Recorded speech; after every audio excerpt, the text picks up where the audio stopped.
अस्सलामुअलैकुम dear friends, कैसे हैं आप सब। मैं बिल्कुल ठीक हूँ, उम्मीद है कि आप भी बिल्कुल ठीक होंगे। जी जनाब, आज क्या पकाएं।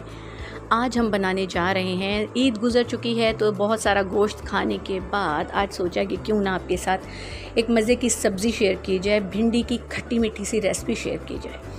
जी, ये मेरे घर में सब बहुत शौक़ से खाते हैं और मुझे भी पसंद है, तो आज मैंने सोचा कि क्यों ना ये रेसिपी आपके साथ भी शेयर की जाए। तो ये मैंने तकरीबन 1 किलो मैंने भिंडी ले ली थी, जिसको मैंने इस तरह से काट लिया है। और इसके अलावा जो हमें चीज़ें चाहिए होंगी उसमें है प्याज भी हमें थोड़ी सी क्वांटिटी ज़्यादा चाहिए। टमाटर भी हमें कोई तकरीबन 4 से 5 चाहिए। और इसके अलावा इसके अंदर इस तरह से काट लें आप टमाटरों को भी।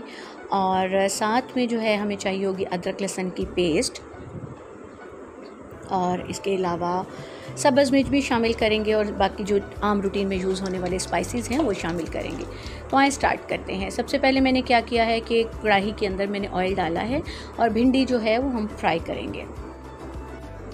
अच्छा जी, भिंडी को हम कढ़ाई में ज़ाहिर फ्राई करना है तो इसको हम डाल के एक तरफ रखेंगे और साथ साथ चेक करते जाएंगे। दूसरी तरफ आप आ जाएं तो हम उसके लिए क्या करेंगे कि हमने मसाला तैयार करना है।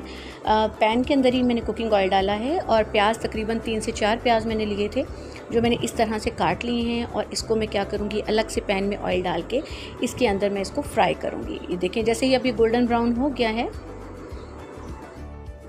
तो उसके बाद हम क्या करेंगे, जो टमाटर है वो भी तकरीबन 3 से 4 मैंने ज़्यादा लिए हैं और वो मैंने इसमें शामिल कर दिए हैं। उसके बाद मैं इसमें क्या करूँगी, सब्ज़ मिर्च भी डाली है, नमक, लाल मिर्च, हल्दी, ज़ीरे और सूखे धनिए का पाउडर है थोड़ा सा, और वो मैं इसके अंदर डाल के तो इसको मैं बहुत अच्छे से जो है ना अब मिक्स करूँगी, पकाऊँगी। यानी हमने इसके एक बहुत मिक्स सी जिस तरह ब्लेंड सी ग्रेवी होती वो नहीं बनानी, वो बनेगी भी नहीं। हम इसको थोड़ा खड़ा खड़ा से रखेंगे। और इसमें हमने खटास के लिए जो मैंने शामिल किया है ना, वो है वाइट विनेगर है जो मैंने इसमें शामिल किया है। इससे खट्टा सा बहुत ही मज़े का टेस्ट आ जाता है। और आप लेमन भी यूज़ कर सकते हैं तो, लेकिन लेमन का ये है कि आप लेमन जब ये कुक हो जाएगी खाते टाइम भी आप डाल सकते हैं, लेकिन ये है कि पूरे सालन के अंदर एक खटास के लिए मैंने सिरका डाला है। ये देखें, दूसरी की तरफ जो मैंने भिंडी फ्राई होने रखी थी वो भी फ्राई हो रही है। और इसके अंदर भी चम्मच हिलाते जाएं भाई, ये ना हो कि जो भिंडी है हमारी जल जाए। अच्छा, ये देखिए मसाला आप देख रहे हैं कि टमाटर ने पानी छोड़ना शुरू कर दिया है। तो इसके बाद ये कुछ इस तरह की शक्ल इसकी बनती जा रही है। तो ये देखिए, इसमें हम चम्मच जो है ना मुसलसल चलाते जाएं ताकि ये अच्छे से ना मिक्स हो जाए। ग्रेवी भी हमारी तकरीबन तैयार हो चुकी है और भिंडी जो थी ना वो भी तकरीबन तैयार है, फ्राई हो चुकी है। अब जो देखें मसाला तैयार हुआ था वो हम इसमें शामिल कर देंगे और उसके बाद क्या करेंगे कि चम्मच की मदद से बहुत अच्छी तरह से इसको इसमें मिक्स कर देंगे। बहुत ओवर कुक अब हमने नहीं करना। समझें कि हमारा जो सालन है ना, भिंडी का खट्टा सा सालन, वो बिल्कुल रेडी है।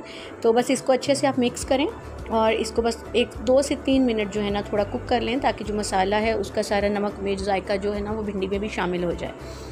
और उसके बाद क्या है कि हमारी भिंडी बिल्कुल रेडी है खाने के लिए। तो आए इसको बर्तन में निकाल लें। जी, सालन जो है ना, भिंडी का खट्टा सा सालन, खट्टा सालन जो है बिल्कुल रेडी हो चुका है और मैंने बर्तन में भी निकाल लिया है। आप देख सकते हैं कि बहुत ही मज़े का लग रहा है और मुंह में पानी भी आ रहा है। तो इस रेसिपी को आपने ज़रूर ट्राई करना है और मुझे फ़ीडबैक भी देना है। सबके साथ मिलकर खाएं और मुझे दुआओं में याद रखें। आज की रेसिपी पसंद आई हो तो प्लीज़ चैनल को लाइक कर दें, सब्सक्राइब कर दें और please please please bell icon को ज़रूर प्रेस करें ताकि मेरी आने वाली सब वीडियोस आपको सबसे पहले मिल सकें।